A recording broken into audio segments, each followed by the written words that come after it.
Hey everyone, we're talking about the trials and tribulations of what it means to learn art, what it means to be an artist.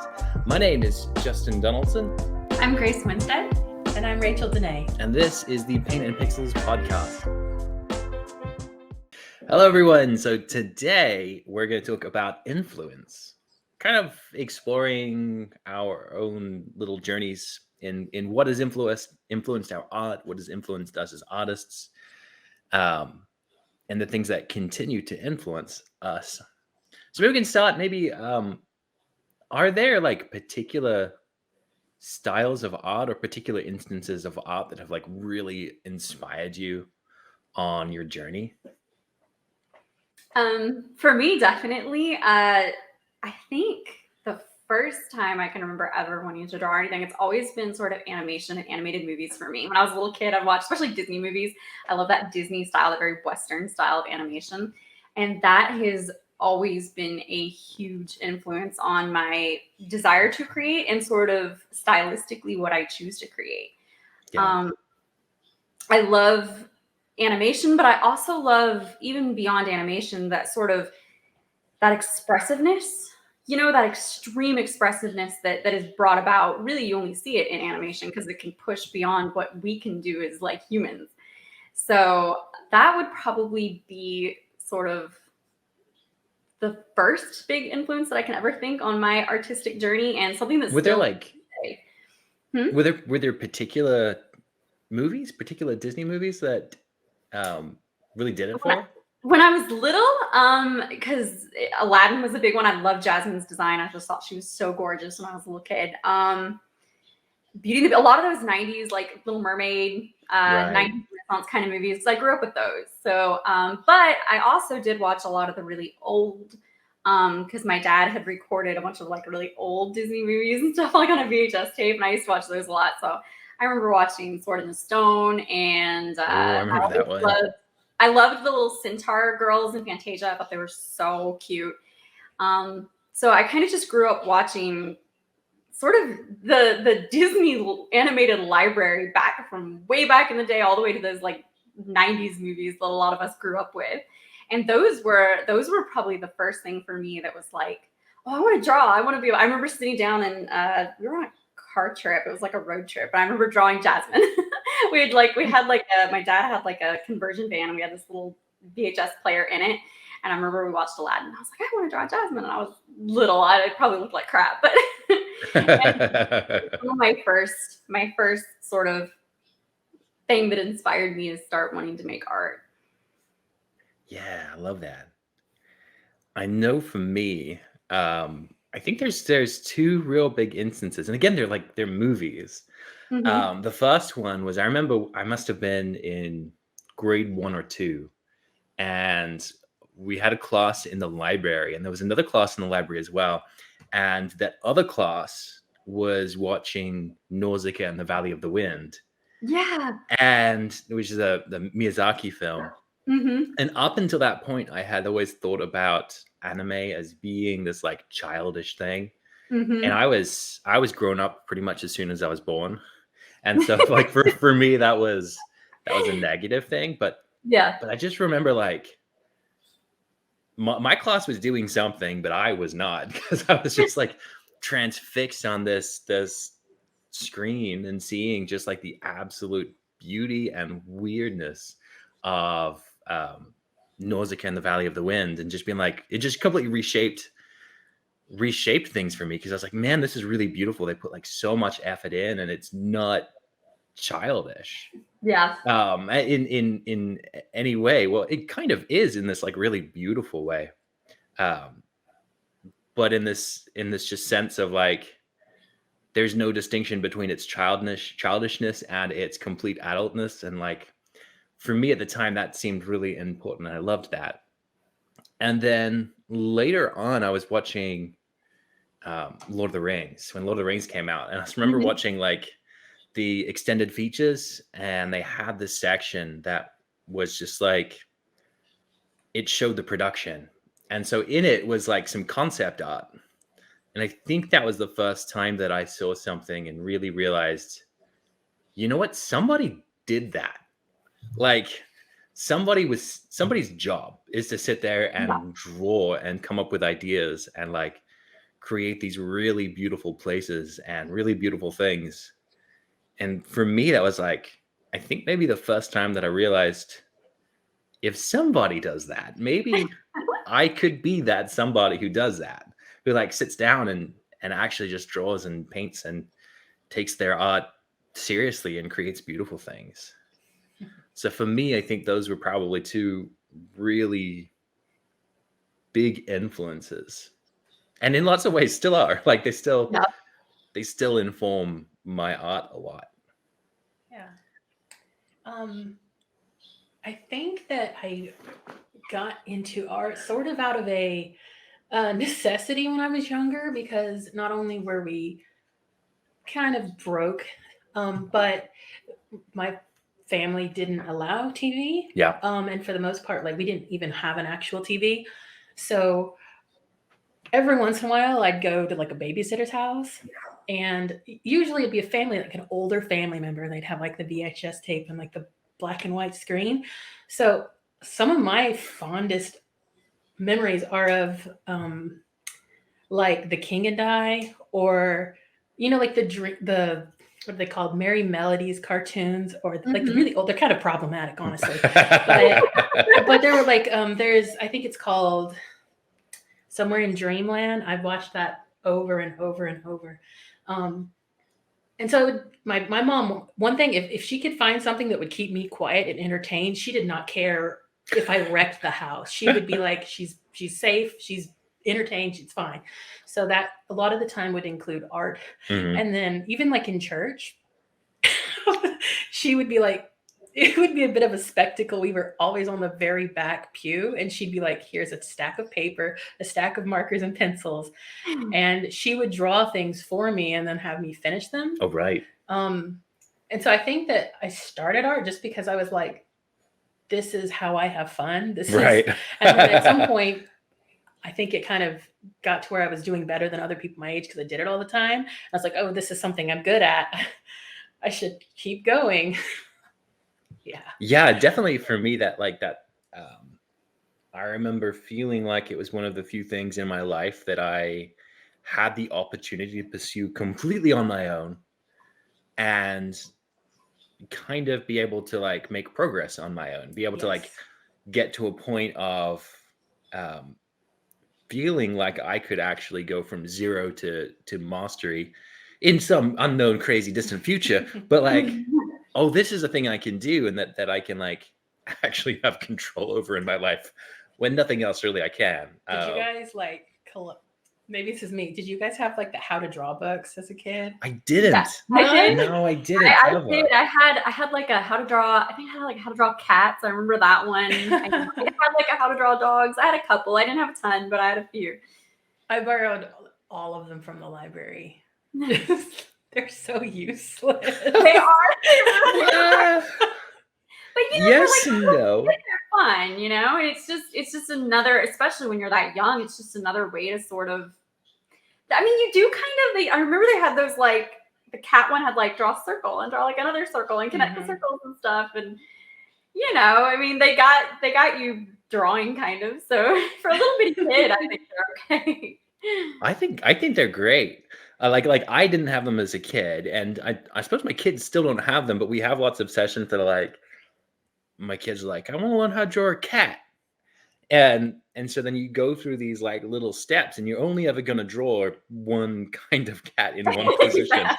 But like for my kids, that's still like a moment of pride for them. They're like, I can draw a cat. And then I think there's something really good to be said about that, even if they're not like really working on forms or like these really advanced things. Like, well, maybe they're not ready for that anyway. I think it's very confidence building and reaffirming, just to see that you can draw this cat, and maybe this cat only ever in this single pose, and you always draw it. And I think when you're a little kid, that's very reaffirming and confidence building, which is really what matters at that point. It is, absolutely. I think the books that I was getting were probably a little more advanced than the ones you're talking about, because like the end, maybe not, but the end result was very realistic. Mhm. It wasn't like a cartoon. And so if I couldn't get it to look exactly like the end, I was like, well, something went wrong. Not reassuring. Not It was not confidence reassuring. building. Yeah, that's hilarious. Just skipped like 5 stages of shading. It's like, how? Mine were really simple. Mine were like little cards. I just remember it was like these cartoony cats. They weren't like it didn't have like shading or anything like that. It was like draw the circles and connect them. It was pretty simple stuff. Great for a little kid. Yeah, I should have started with that. I think I had. I'm trying to think of some of the artists that I liked. So like I know we've all basically just talked about movies and TV shows, and I think those are really really important. Mhm. Obviously, they've been really important for us, and I've had different stages. So like I know this is going to be weird, but as a little kid, I really liked William Adolph Bouguereau.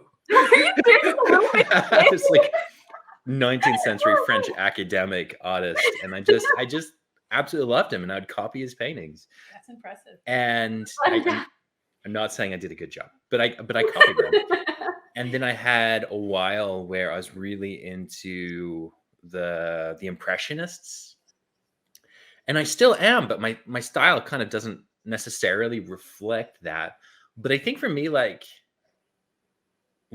I've always had a hard time looking at the different artists that I like. Like, so there's like this 17th century French academic painter, the Impressionists, some figure painters from the current era,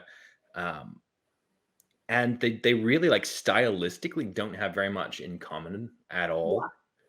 but they're all very much like peaceful. They all Yeah. have the same feeling to them. They have that And same thread of like language or communication there.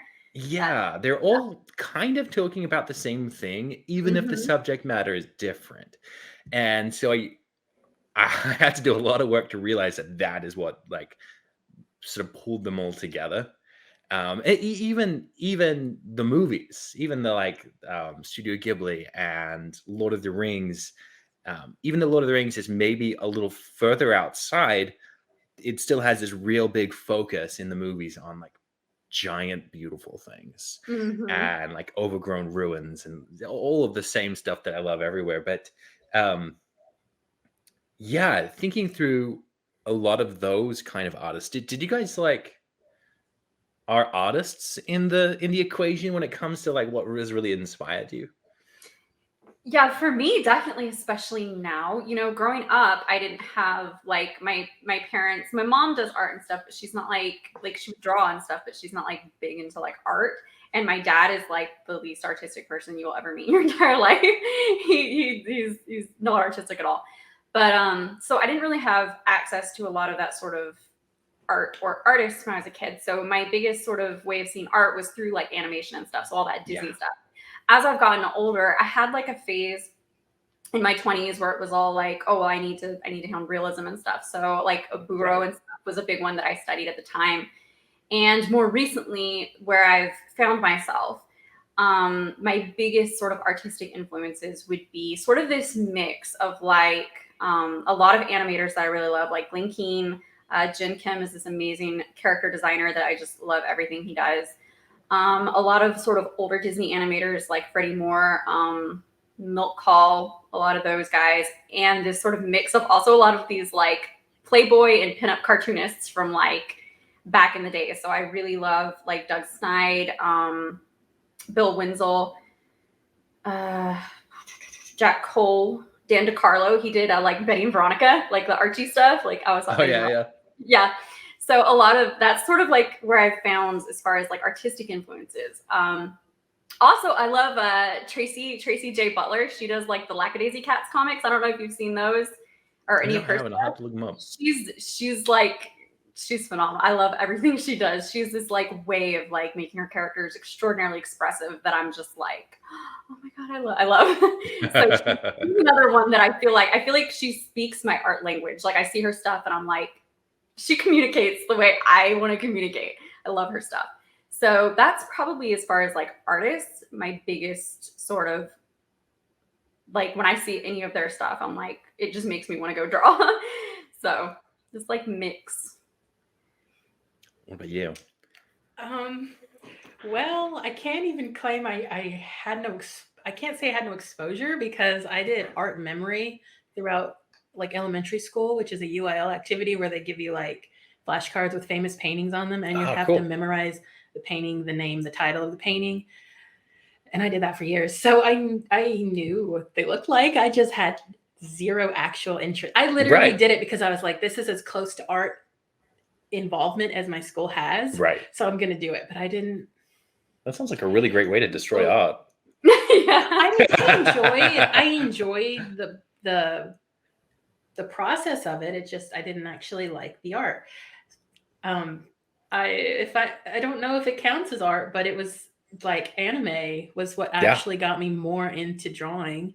I think it's true of a lot of I people. loved cartoon movies, you know, Disney and all that, but it was anime that I was like, oh wait, people hand draw this, Right.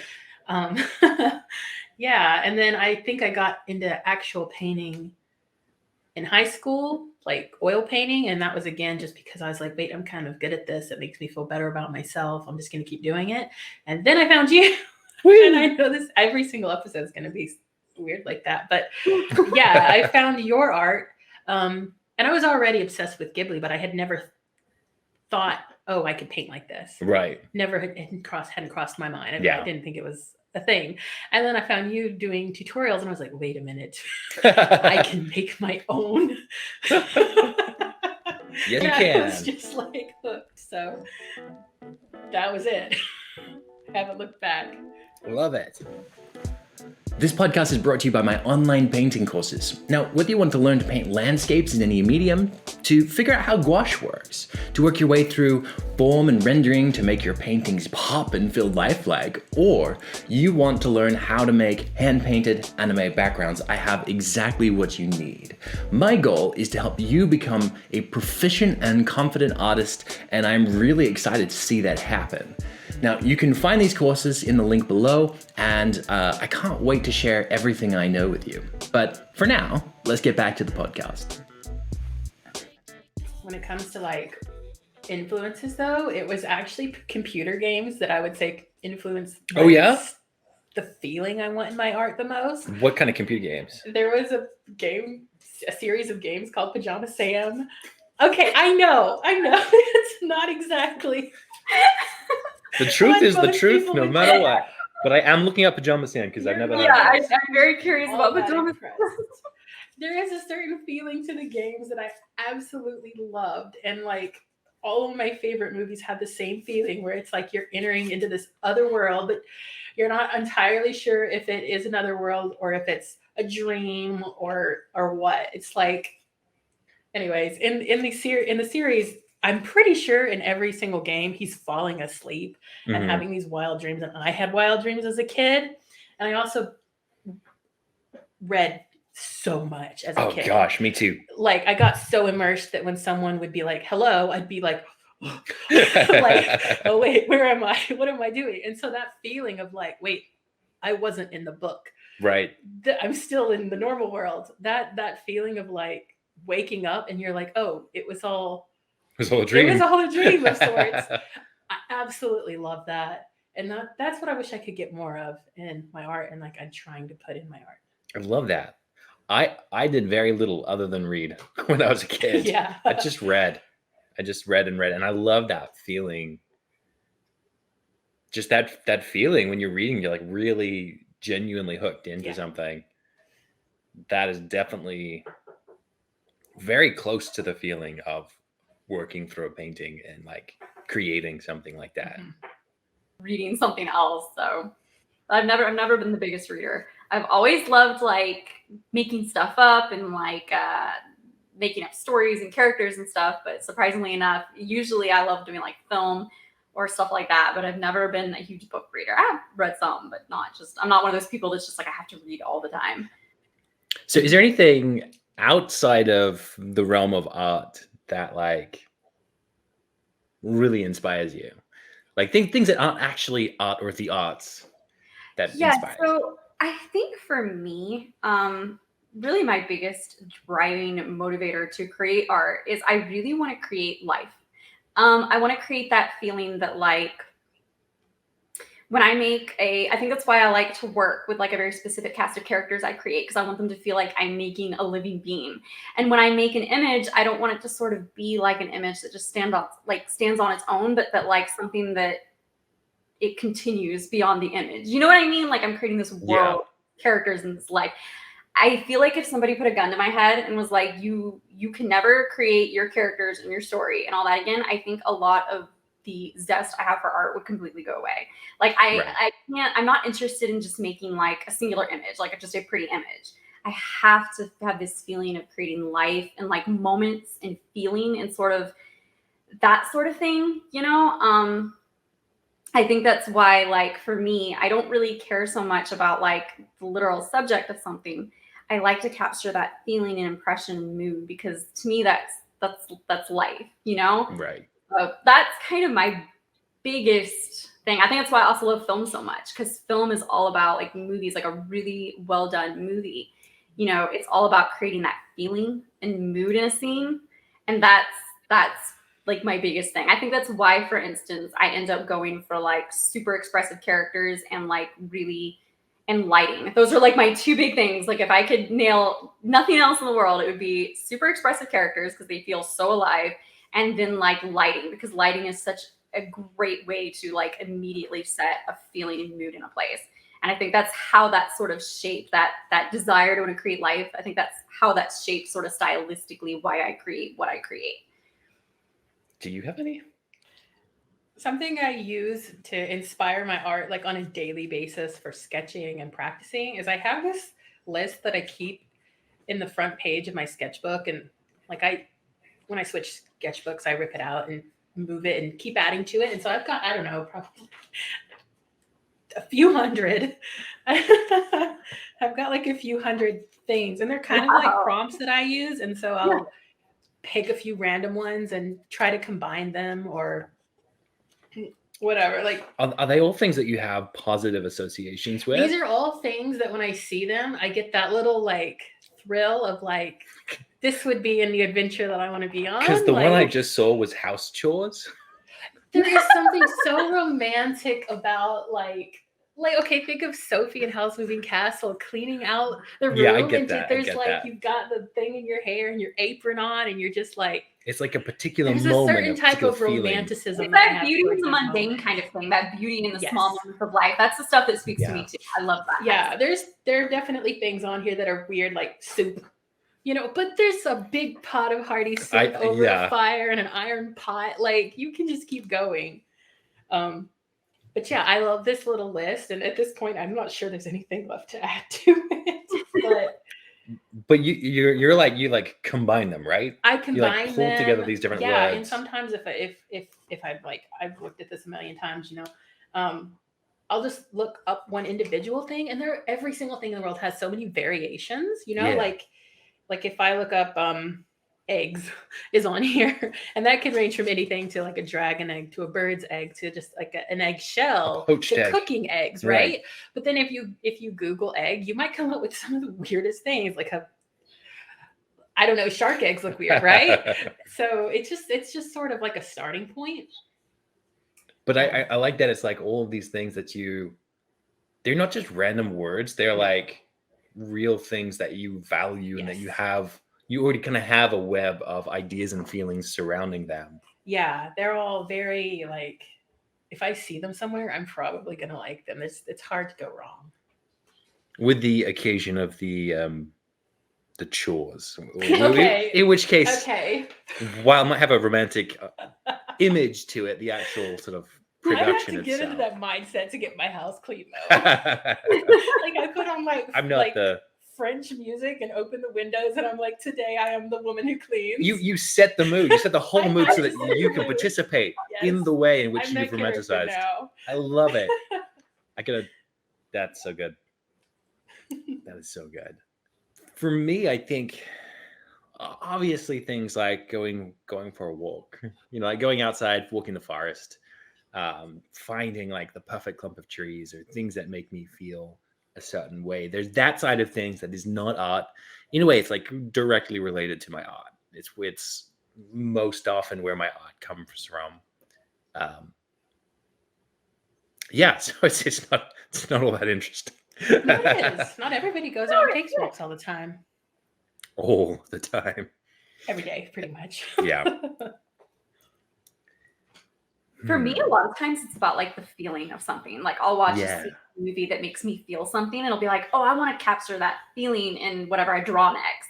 So whatever I draw next may be totally different. It's gonna be totally different characters or totally different moment, but it's like I'm trying to capture that feeling. So for a lot of times for me, it's like finding something I'll see that'll inspire me to want to create. It's how I feel. So it's like I'll Right. go out in fall, and you know how in fall, like the weather's just perfect, and people are getting pumpkin Yeah. torches, and there's just that, I don't know, there's this like nostalgic romantic vibe that I feel in fall that I love, and like that sort of thing. I'm like, oh, I want to capture that in my art. So for me, a lot of times it's about like feelings more than anything else, more than anything that I like visually see that inspires me.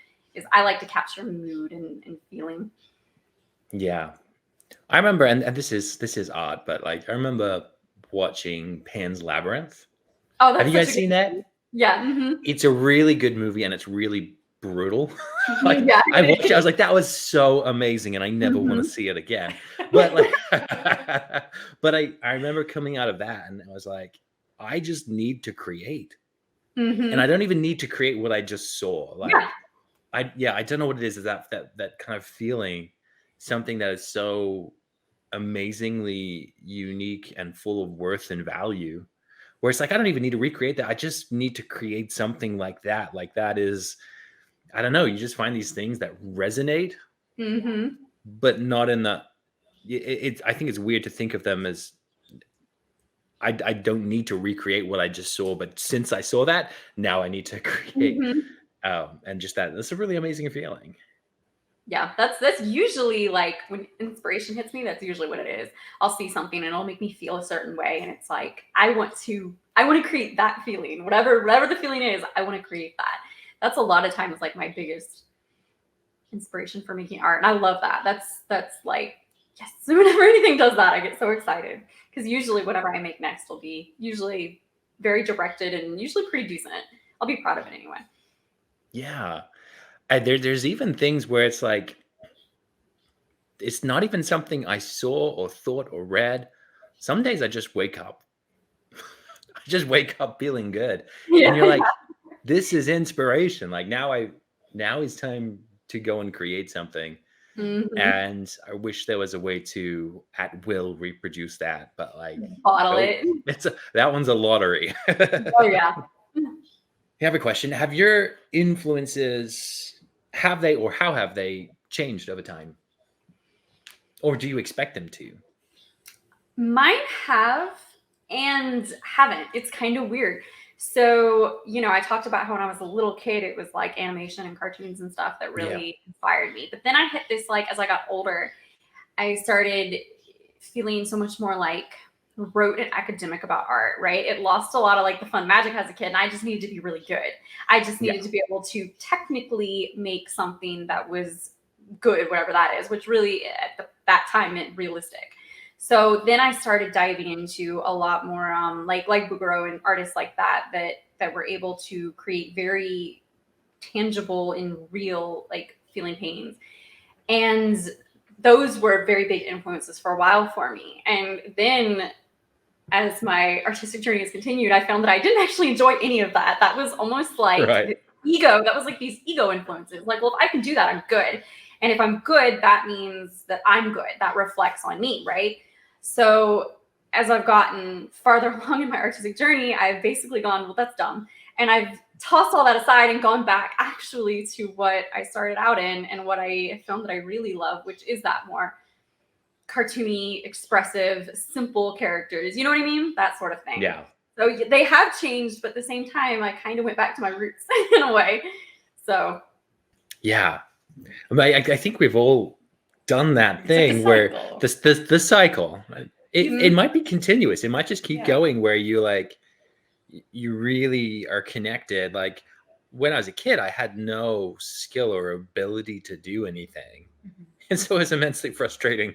But like the desire was just 100%, I don't know, painting monsters or drawing monsters and people and creating worlds and like civilizations and all of this kind of like creation stuff, and then moving to the technical side of things where you're like, I really need to be able to do it. And I mean, we talked about this before, like just really getting sucked into that cycle of I need to be better, I need to be better, I need to be better. Mhm. And then just it kind of burns you out, and instead of something coming back to really just the things that you love and things that actually influence us. And a lot of the times that ends up being a little more childish or a little more kind of Mhm. like full of wonder, and at least for us. Yeah. um and then yeah, still getting back into like, but I remember when I was in that, so these really technical time periods. um one of them was the conceptart.org I days. remember Yeah, conceptart.org. not everyone. Yeah, there's this website conceptart.org, and it was like in Web 1.0 or whatever. It would take forever to load the images, but like really amazingly talented people. It was like ArtStation, except just cream of the crop, and everyone else was Mhm. too petrified to share anything. Yes, I remember that. I would be so scared to share anything on there. I would, and I'd be like, "Oh, this looks like crap." um, but man, that was so inspiring. It's just like absolutely inspired. and almost the problem is that like you're kind of crossing, or at least I was crossing wires where I'm like, I was inspired by the skill and sometimes the content, but like not necessarily the content. And there's a Mhm. lot of artists that I go back to now, even still, not necessarily from the concept.org days, but that same mentality of like, I have to be amazing, being Mhm. really like their whole personality. um, and you go back to that, and I'm like, wow, I'm really influenced by your ability. Like, um, I know probably everyone's gonna I roll at this, but Kim Jong Gi is like absolutely amazing in skill and influential to me in the point of like before him, I didn't know you could draw that well. I didn't know it was possible. And but that's not what I would be looking for in style for myself Mhm. or in content for myself. But still with the skill wise, like that is influential. Now I know that I can. I actually push myself harder, and I figure Yeah. out how to do that. And um yeah, there's almost the sense of you find these artists and you're like, I didn't know that was possible. That's Yes. amazing. And and I think for me it's always been really important to actually separate. I am inspired by your skill. And that is a thing, because otherwise I want to start drawing like you. Except that except that I really don't. Yeah. And so, like, keeping those 2 things separate, I think actually ends up being, at least for me, relatively important, because I've fallen down that road too many times of thinking that I want to actually I just draw like you, and I don't think that's helpful. No. I've No. done the exact same thing where you'll find an artist and their skill set is just amazing and you're just wowed. And it's like, oh, I want to do that. And I'm much better at this now, but especially during my period where I was really just Yeah. I have to be technically really, really good. And I'd find an artist and like, oh, I want to make stuff like that. And then I would try to make the kind of stuff they would make. And looking back on it, it's like none of that was me. You know what I mean? Like Yeah. just it was, I'm glad that like it pushed me to work harder, because having those technical foundations is really nice when you finally do Yeah. find what you want to communicate, because you're like, I can do it. I can actually communicate what I'm trying to communicate here, and I'm not fighting and struggling. So that's Which is a nice. superpower. Oh yeah, yeah. Is an immense superpower. Yeah, it really is. So, but I know exactly how you feel, that you find an artist and you have to separate the like, I am inspired by your technical ability, your skill set, but I don't exactly want to make exactly what you're making. Yeah, absolutely. I think when I started to detach myself from the idea of I want to make art just like you was when I realized the things that I thought I was admiring in your art, it was almost the exact opposite skills that you have, because in my mind I was like, this guy has so many details and like look at his dark shadows. I love those. And as I realize, I'm like, actually, he just has really great value control. Like your shadows aren't that dark. And it's not that you have like an immense amount of details. You just like know right where to put them and you let the paint do things. You know what to leave out.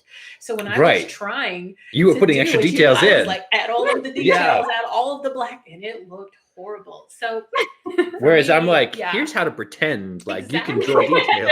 Exactly. So Yeah. I was able to take those ideas that I was actually admiring from your work. Yeah. And that really helped me. And the rest of it, I'm like, okay, that the rest of it's yours. I'm good. Yeah, it doesn't And I represent So- you, and then no, it doesn't. your art that is about that is yours, that is like 100% like just I don't know, Danae is I'm still just trying wonderful. to figure it out. Yeah. Thank you. You're welcome. I think we'll always be trying to figure it out. I think it's a constant journey, honestly. And I think it's an evolving thing. I think art always evolves. Yeah, I hope like so a lot of my art is about being peaceful, like finding peace and tranquility, and that's been really important to me. And as I go through therapy and I change as a human being, I realize I hope it doesn't stay that way. Mm-hmm. You know, like I hope that my art doesn't stay that way because I hope that I move past that. That I your get art to a point evolves. where like where I don't have to reach externally for tranquility. And so therefore I won't be focused in on this thing quite so much. I think that's actually a really good and healthy thing. I remember I remember reading an interview with the lead singer from the band Tool. And they had their first couple of albums, and then they had a bit of a shift in how their music was going. And a lot of so the first couple of albums really angry, and really like just forceful. And then they backed off, or at least the lead singer did. And a lot of the fans complained, and they're like, "You've sold out. Like, what happened?" And he's like, "My music helped me heal, and I hope it helps you too." Yeah. Like, that was the sentiment of like, I hope I change, and I hope everything moves, and that my influences move away, because that kind of means that me as a person, I'm growing. Yeah. And so I feel that same way, that I've like so heavily focused in on something. I just really hope it changes. And I feel like it is, like it's slowly moving. As a human being, I can expand myself and my ability to, and just what I need and what I appreciate. Yeah, I hope it changes. I love that though. I love to see like how an artist's art, like how you can see the sort of journey of their art through I think that's so cool to see. I think it's some of the funnest parts about following artists. You know, you get people that like when you start trying new things, they're like, well, I'm gonna unfollow you. I don't like your new stuff. And it's just, I don't know. I like seeing the sort of personal growth and journeys that artists go through. And I like seeing how their stuff morphs and changes and evolves with them. I can't imagine like just wanting to see them make the same stuff over and over and over again forever. Yeah. All right. So one final question before we finish out. Do you have like a current influence, something that's like really driving a lot of at least inspiration or something at the moment?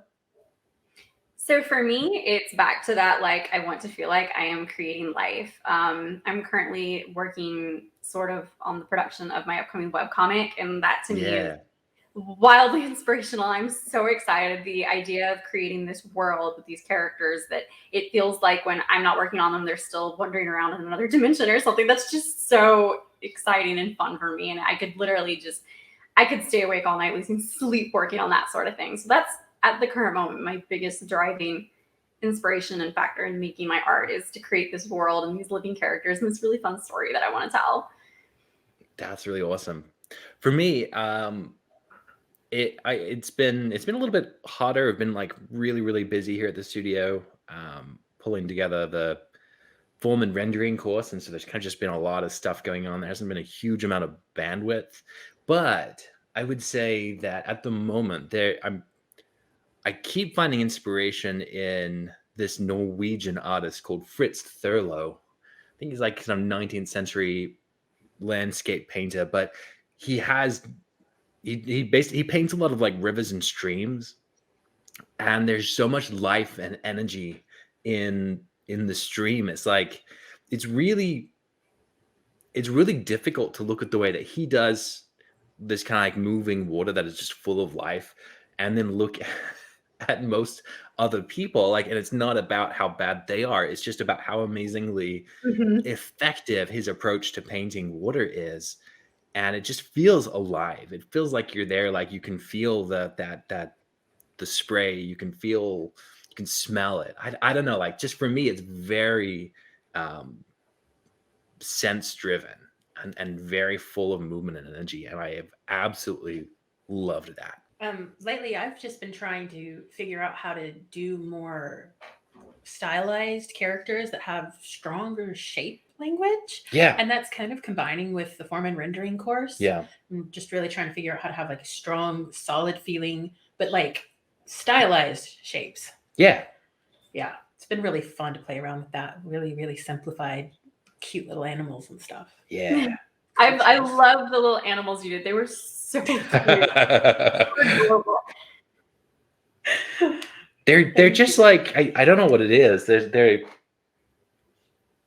They just feel full of character and life. Mhm. They're And they all feel like they roll around on the ground and like, I haven't seen any of them. oh yeah. Oh gosh. I love it. I would like to get more of that into like people. Yeah, for with sure. The clothes that Gosh, they wear and it's- stuff, but good lord, it's hard. It is.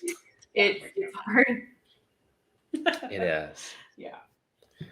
All right, well, that is it for the week. If you guys have any questions for us, please go to the website. It is in the show notes below. Click there and feel free to ask questions. You can type it in the box or press that button and leave us a voice message. Ask this question. We can head on out for there, and I'll see you guys next week.